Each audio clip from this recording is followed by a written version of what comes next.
Hello, my fellow patriots. This is Alex with Disabled Vets Perspective. I've got another one of those things I want you to think about with me. We all kind of assume that the president is the most powerful person or entity, the presidency being the strongest entity in the U.S. government.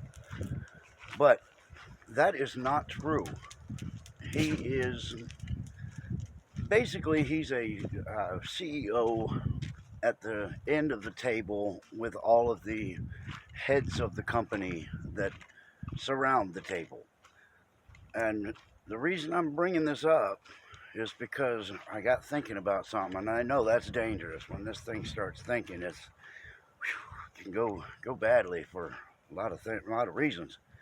But the president not being the strongest member of our government, he is just a small piece of it.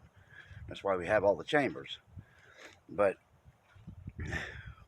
we are all concentrating on the presidency in the ballots, in the fraud, in the games that are played, and there's no evidence of fraud anywhere in our entire election system.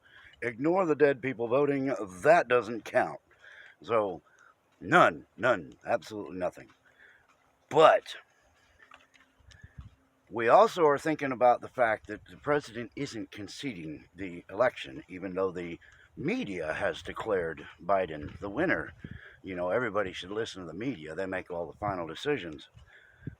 But the president will not concede. Therefore, an entire process has to take place for the decision to be made finally by the Electoral College, by the secretaries of state, by the ultimately the House of Representatives if it happens to go through the Supreme Court. Anyway, there's a process that will take place for the presidency ultimately. The thing I'm wondering about is this fraud, that doesn't exist, has been all up and down the ballot.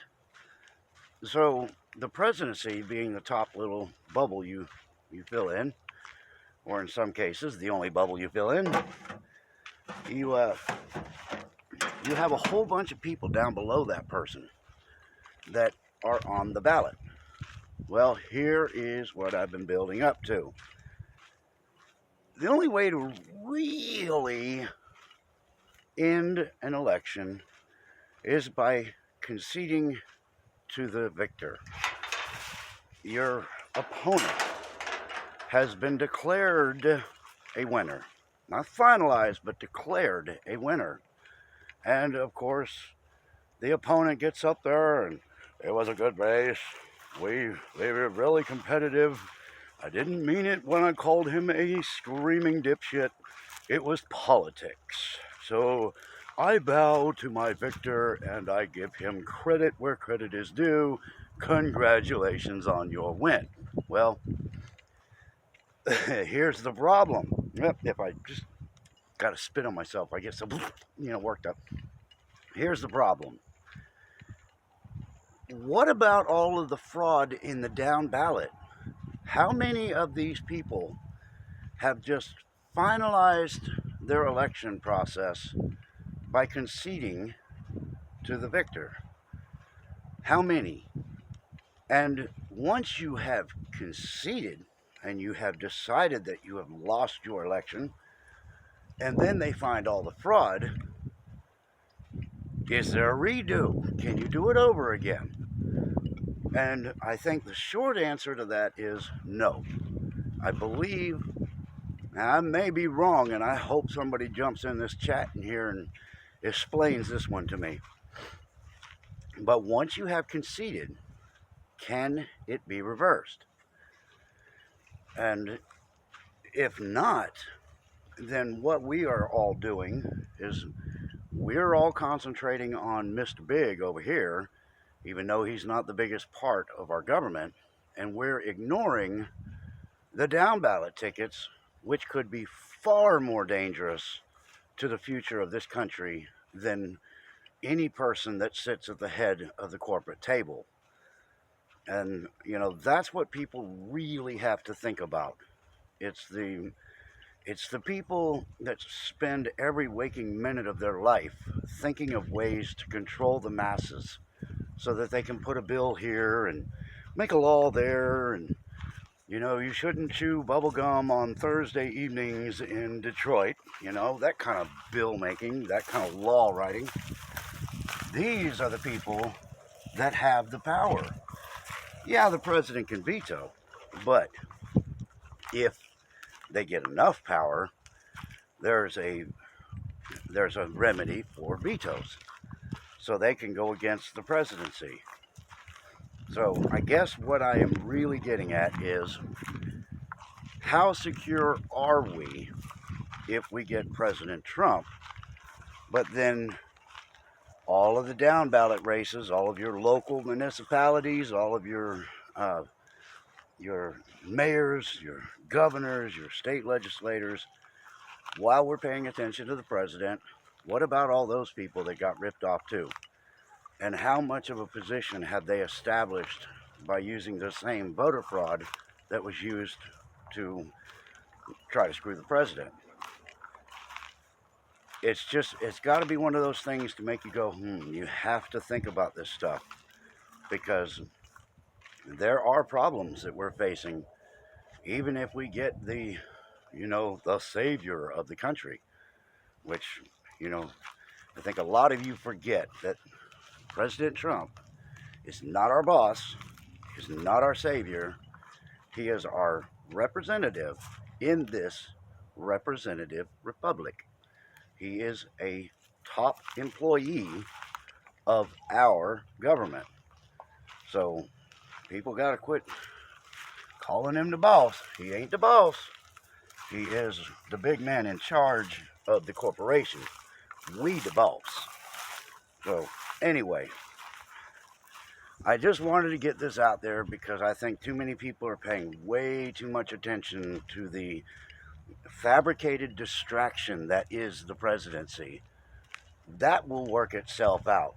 There's so many paths to victory for President Trump that the left is obviously ignoring because they want to keep the charade going. But the reality is, while we are all watching the presidency, which is basically already in the bag, they're moving all their little chess pieces around in the lower ballots. They're getting all of their people into place using the fraud that they successfully used against our president, and they're still putting their people into positions. Riddle me this. How in the hell did Nancy Pelosi win in her district? Now, I may be off on this one too. It's happened once or twice. But from the last time I heard, the woman that was her competitor, that Republican that was in there, she got like 380,000 more votes. And that was in the I guess they called it the exit polling. And the second California closed, not one ballot counted. They said, nope, Nancy Pelosi's got it. Amazing. I just can't believe it. Congratulations, Madam Speaker. So that one, I think, could be looked into. But then again, it's a question. Did said Republican concede, or did she file for grievance? We got to wait and see on that one. But you guys get what I'm talking about. I'm bringing this to your attention because get the focus off the presidency. That one's pretty much a shoo-in. It's secured in 4 different ways. And start concentrating on these down ballot tickets of the people that were subjects of the exact same fraud that our president went through. And see how many of them conceded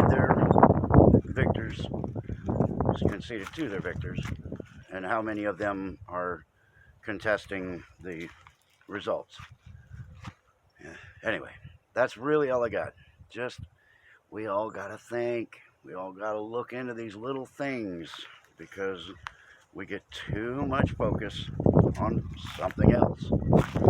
Anyway, if you like what I have to say, make sure you tell your friends about me. Come over and subscribe to the channel, become part of this big old Patriot family. Hit your thumbs up on the way out the door. And man, people, we got to stay in the fight.